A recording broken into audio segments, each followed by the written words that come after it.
Stop scrolling for a second. I need you to hear this. Imagine standing in the most glamorous ballroom you've ever seen. Crystal chandeliers, hundreds of powerful guests, champagne glasses glittering in the light. It's an engagement party worth millions. The kind of night that gets talked about for years. And then, everything stops. Not because of fireworks. Not because of a speech. Because a 3-year-old little girl, the maid's daughter, steps in front of a grown woman who is about to slap a billionaire across the face. The whole room goes silent. And that tiny child looks up with the most fearless eyes anyone had ever seen. And says 4 words that shatter the entire evening. 4 words that destroy a lie 2 years in the making. I'm telling you right now, stay until the end. Because what that little girl reveals will leave you absolutely speechless. Hey, beautiful people. Welcome back to the channel. I'm so glad you're here today because this one is truly something else. It's the kind of story that reminds you that truth has no age limit, and that the smallest voices sometimes carry the heaviest weight. Before we dive in, where are you watching from today? Drop your city or country in the comments right now. I love seeing how far this community reaches. And if you're new here, welcome to the family. Hit that subscribe button and turn on the bell so you never miss a story like this one. Okay, now, let's begin. Everything looked perfect. But sometimes, perfect is just a beautiful lie dressed up for a party. The Harrington Grand Ballroom had never looked more breathtaking. 3,000 flowers had been arranged by hand. White roses, ivory peonies, and cascading garlands of baby's breath that draped from the ceiling like something out of a fairy tale. The chandeliers, each one a constellation of Swarovski crystals, poured warm golden light across 400 guests who represented the most powerful names in business, politics, and society. It was the engagement party of the decade. And at the center of it all stood Alexander Mercer, 37 years old, self-made billionaire, founder of one of the most successful technology empires in the country. He was tall, broad-shouldered, with sharp green eyes that carried the weight of a man who had built everything from nothing.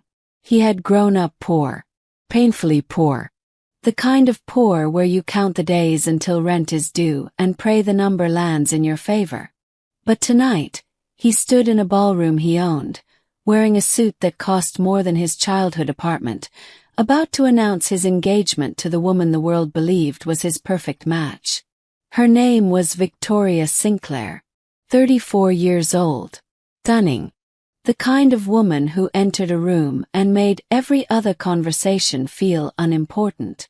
She had honey blonde hair that fell in perfect waves over her bare shoulders, and she wore a deep burgundy gown that moved like water when she walked.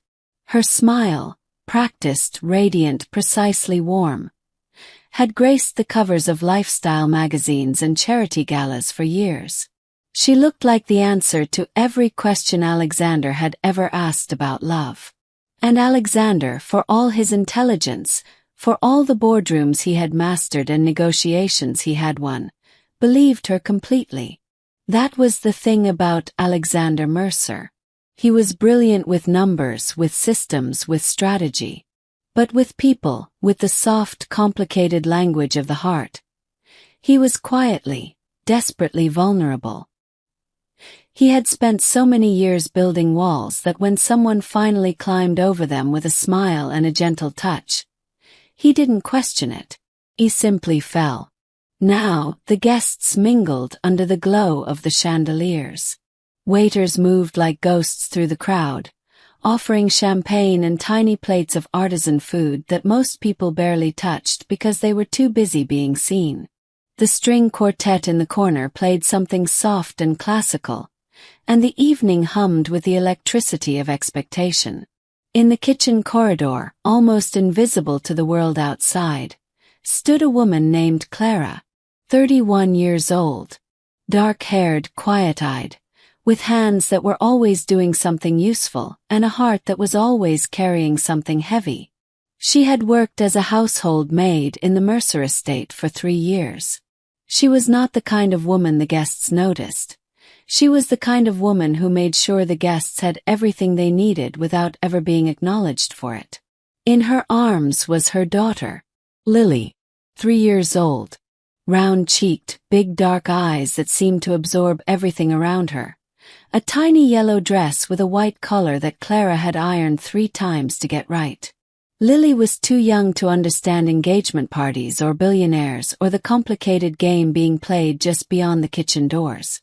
But Lily had spent 3 years watching, listening, absorbing the world with a pure, unfiltered perception that only very young children possess, before the world teaches them to look away. Clara pressed a soft kiss to her daughter's forehead. "Stay close to Mama tonight, okay, baby?" Lily nodded seriously, the way toddlers do when they've decided something is very important. "Okay, Mama," she whispered. And in the ballroom, Alexander raised his champagne glass, and the quartet softened to a hush, and 400 people turned to watch the beginning of what they all believed was a beautiful love story. None of them knew it was about to become something else entirely.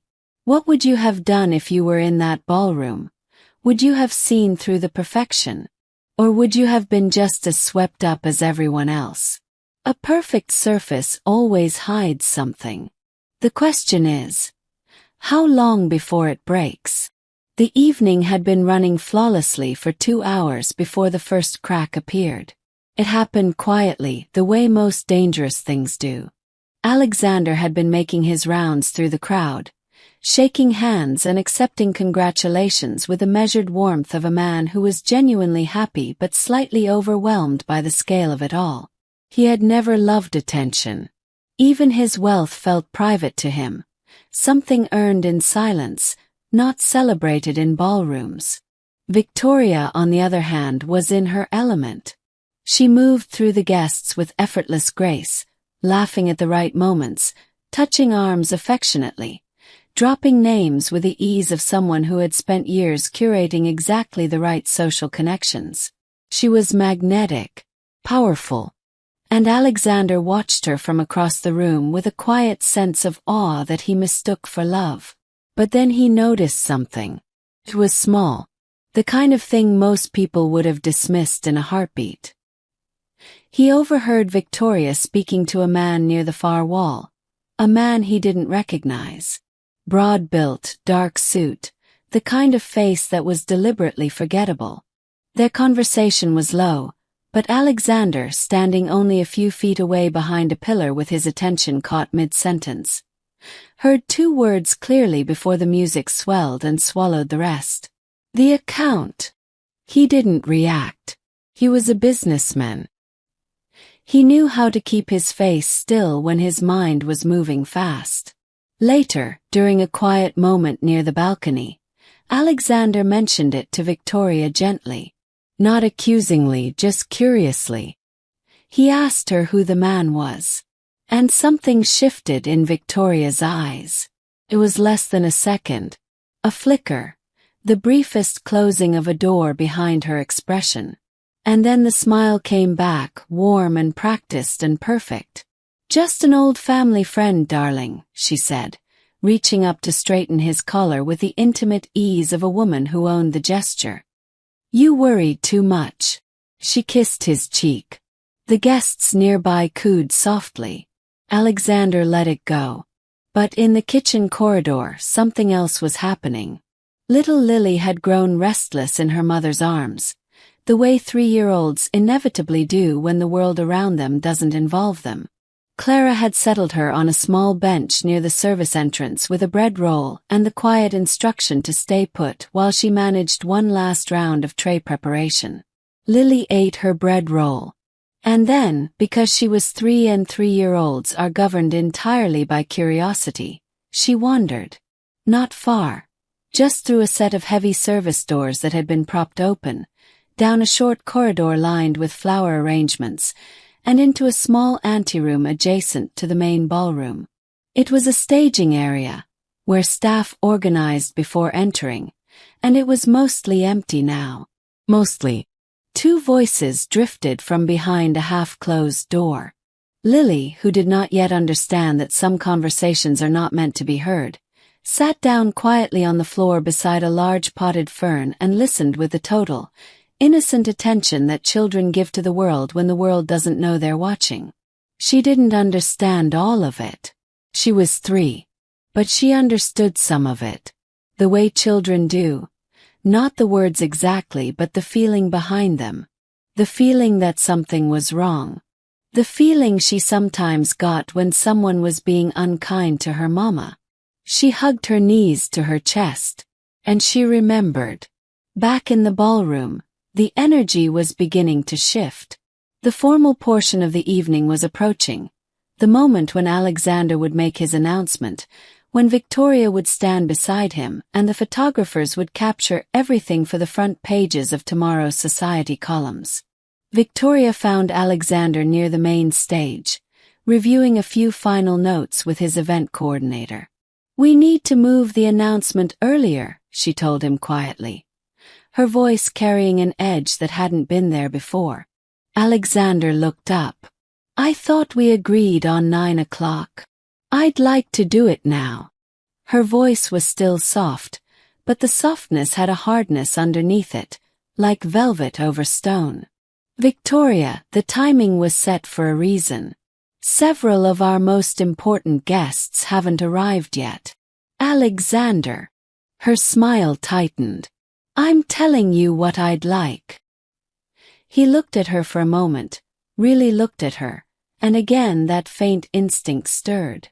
The one he always quieted because he loved her, and love had always felt, to him, like choosing trust. "We stick to 9, he said gently. "It makes more sense." What happened next was so fast that the people standing nearby almost missed it. Victoria's composure, so polished, so perfectly maintained for 2 years and 7 months, fractured. Her hand rose. Have you ever trusted someone so completely that you missed the signs that were right in front of you?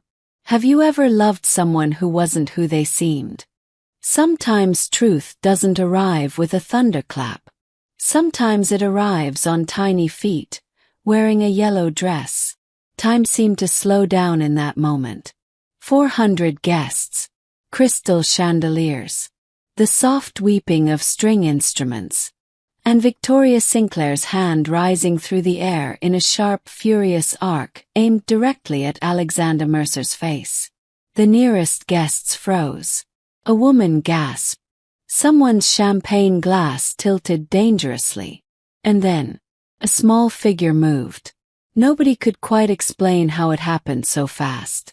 One moment the corridor between the stage and the front tables was clear. The next, a 3-year-old girl in a yellow dress with a white collar was standing between the 2 adults. Her tiny hand wrapped around Victoria's wrist with both hands. A grip that shouldn't have been strong enough to stop anything, and yet somehow, in the stunned silence of that moment, it did. Lily held on. She looked up at Victoria with those enormous dark eyes. Completely fearless, completely serious, the way only very young children can be, because they haven't yet learned to be afraid of power. Victoria stared down at her in absolute disbelief. The room was silent enough to hear the flowers breathe. "Let go of me," Victoria said, her voice dangerously low. Lily did not let go. "Remove this child," Victoria said, louder now, looking toward the nearest security guard, her voice cracking with fury and something else. Something that sounded, if you listened carefully, like fear. "Get her out of here. Now." The security guard took one step forward. Alexander held up his hand. "Wait." He crouched down. Right there, in front of 400 guests, the billionaire lowered himself to the eye level of a 3-year-old girl and looked at her the way you look at someone who has just done something extraordinary. "Hey," he said softly. "Hey, little one. What's your name?" Lily looked at him for a long moment. Then she looked at Victoria. Then back at Alexander. "Lily," she said. "Hi, Lily," Alexander said. "Are you okay?" Lily nodded slowly.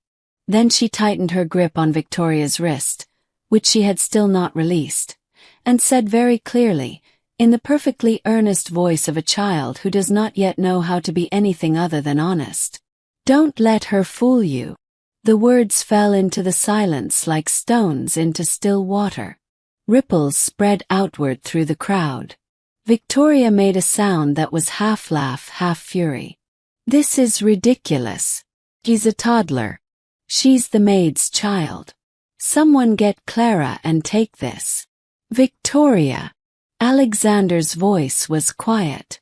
The kind of quiet that is actually very loud. He didn't look away from Lily. "What do you mean, sweetheart?" And Lily, with the grave seriousness of a child who has been carrying something important and finally found the right moment to put it down, said, "I heard the lady. In the back room. She was talking to a man." The color that drained from Victoria's face in that moment was visible from the third row of tables. She said. Lily paused, scrunching up her nose the way children do when they're trying very hard to remember exactly. She said the money was almost hers. And then she laughed. And the man laughed too. A murmur moved through the crowd like wind through wheat. Victoria stepped forward. "This is a child's fantasy. She doesn't know what she's saying. She's 3 years old." "She said your name," Lily added simply, looking up at Victoria with the devastating accuracy of a child who had no idea she was dismantling a 2-year conspiracy. "The man said Victoria.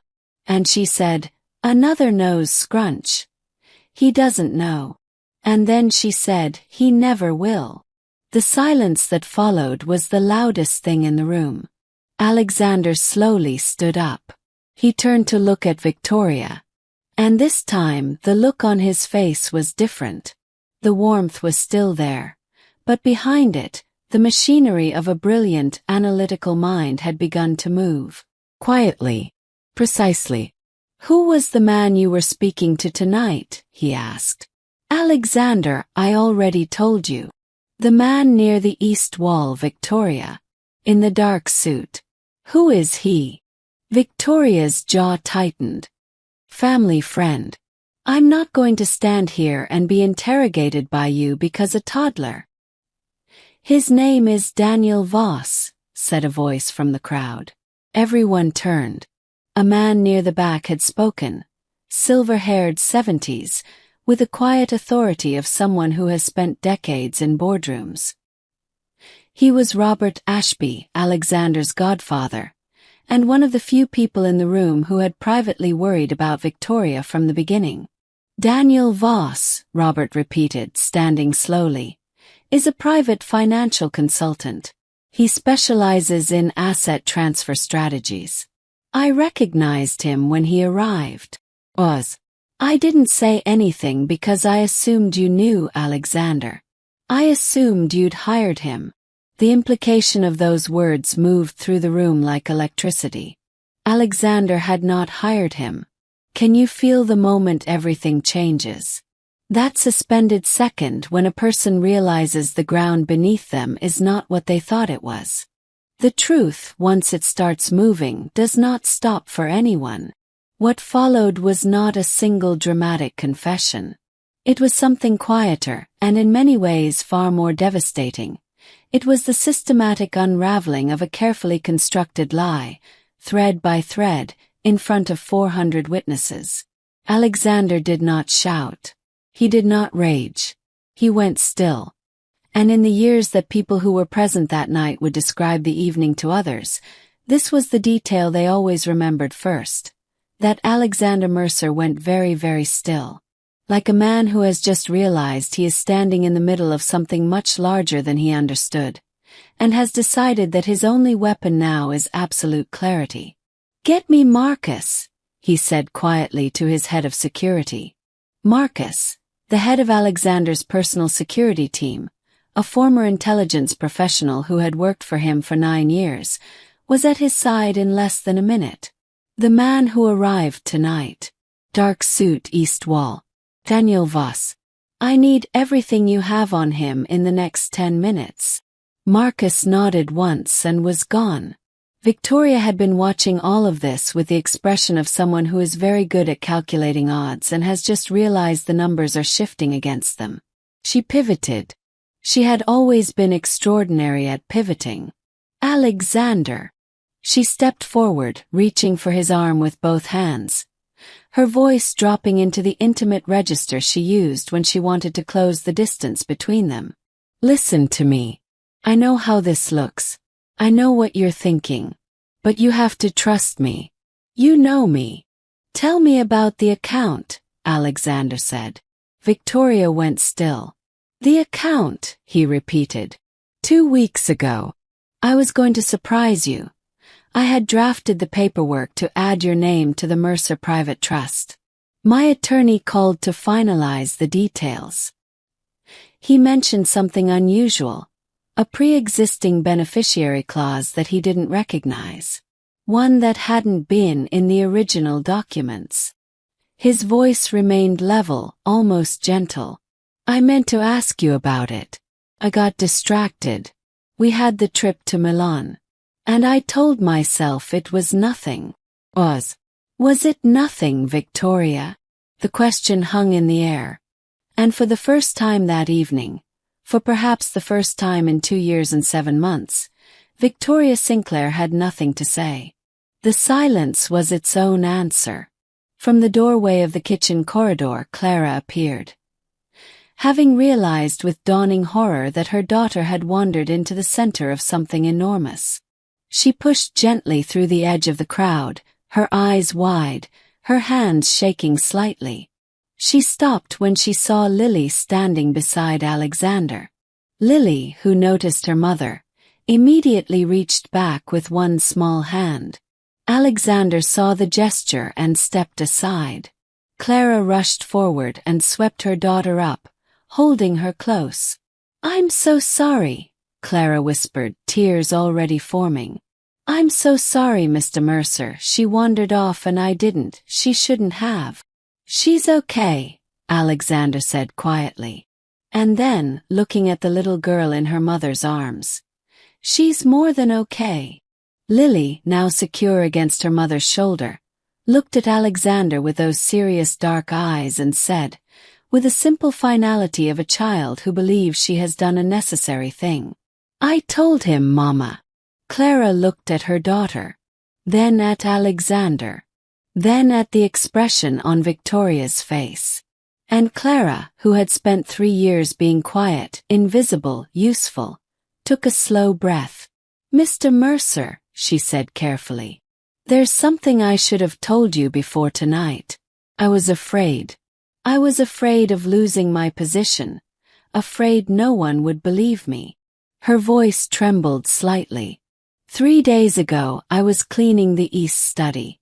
The door was nearly closed. I heard Miss Sinclair on the phone. I heard her say. She glanced at Victoria. Victoria's eyes had become something cold and remote, the warmth entirely gone now, like a stage set after the play has ended. I heard her say that once the wedding was completed and the trust documents were signed, she would have what she needed. That the original plan had taken longer than expected, but it was almost finished. The murmur in the crowd had become something larger now. Marcus returned. He leaned close to Alexander and spoke in a low voice for approximately 45 seconds. Alexander listened without moving. Then Marcus stepped back. And Alexander turned to look at Victoria one final time. In that moment, if you were Alexander, what would you have done? Would you have given her a chance to explain? Or would some part of you have already known?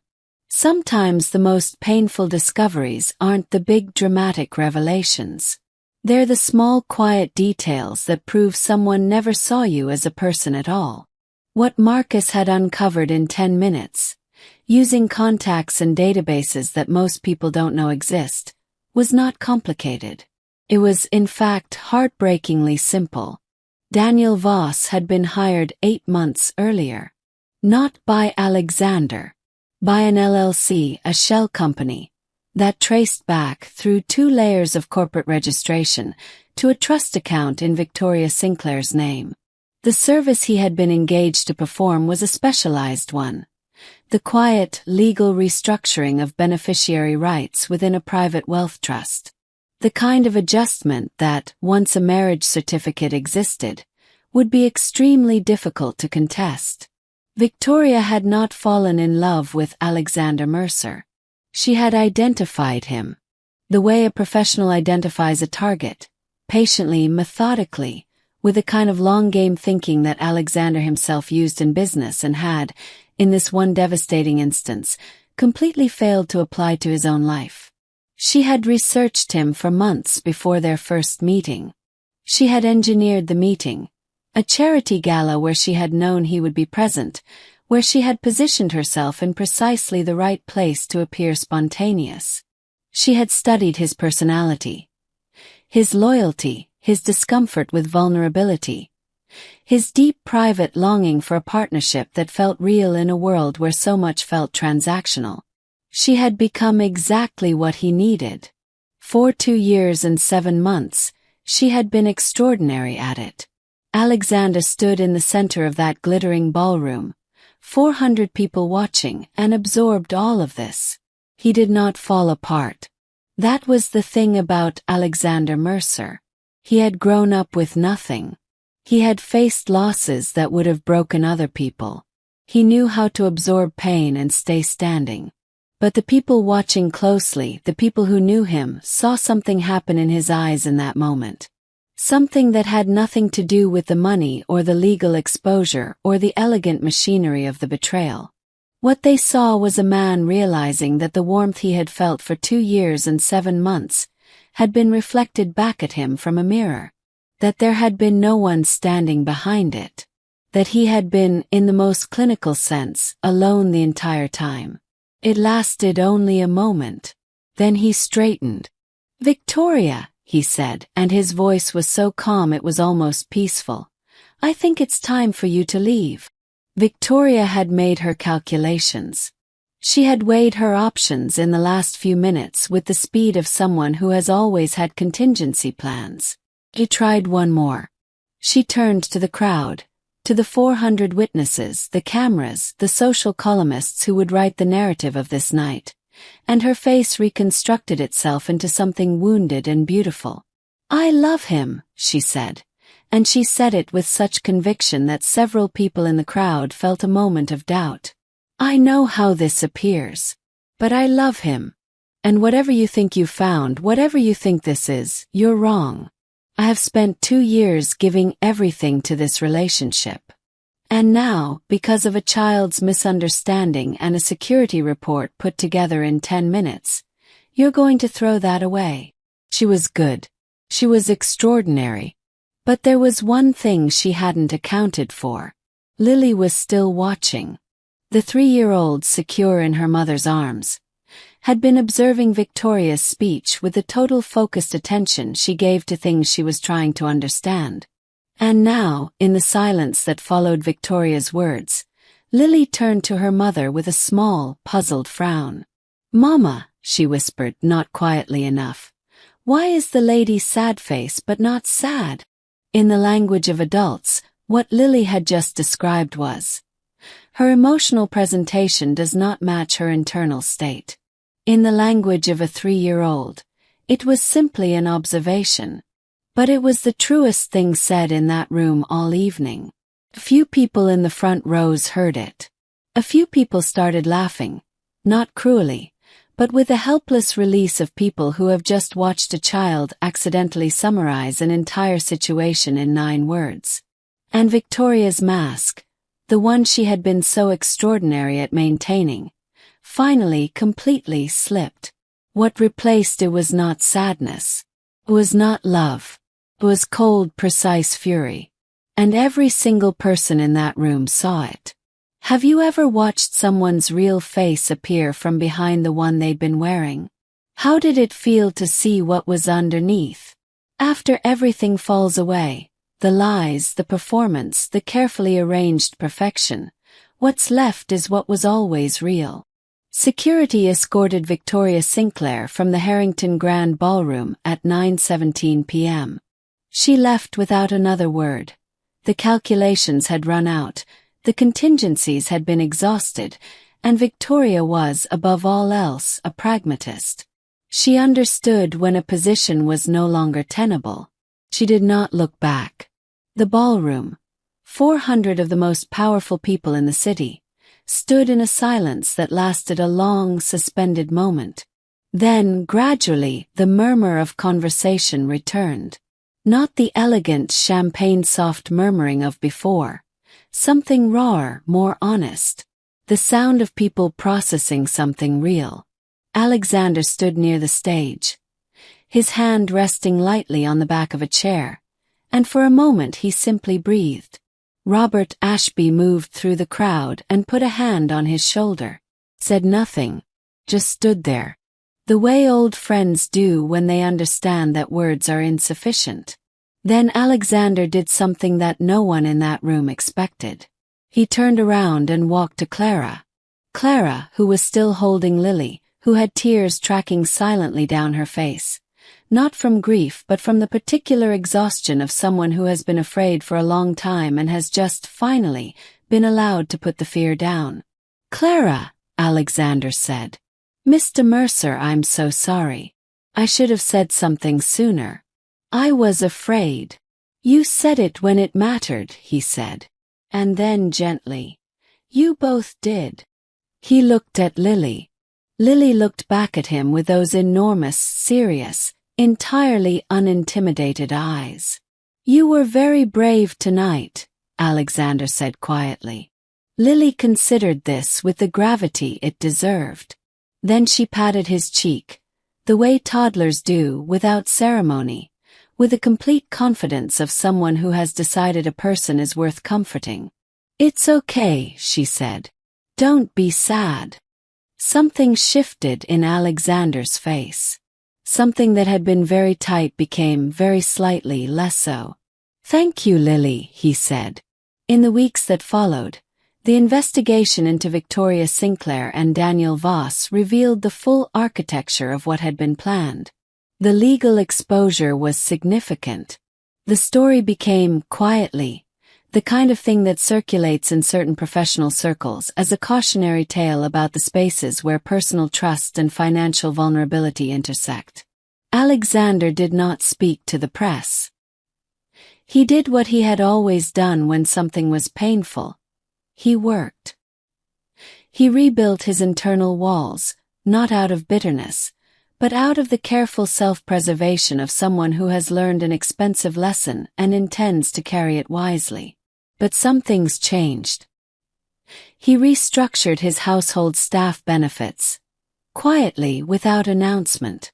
Improved wages, health care, proper contracts with protections. He told his operations manager that he had been overdue in doing it and left the conversation at that. He set up an education fund. One beneficiary, Lily. Not because he owed it to her, but because he had been in that ballroom. He had seen a 3-year-old choose bravery when everyone around her chose silence, and he believed that kind of courage deserved a future that matched it. Clara wept when she found out. Lily, when told that there was a special account that would help her go to school and learn anything she wanted to learn, thought about it for a long time. Then she said, "Can I learn to be a doctor?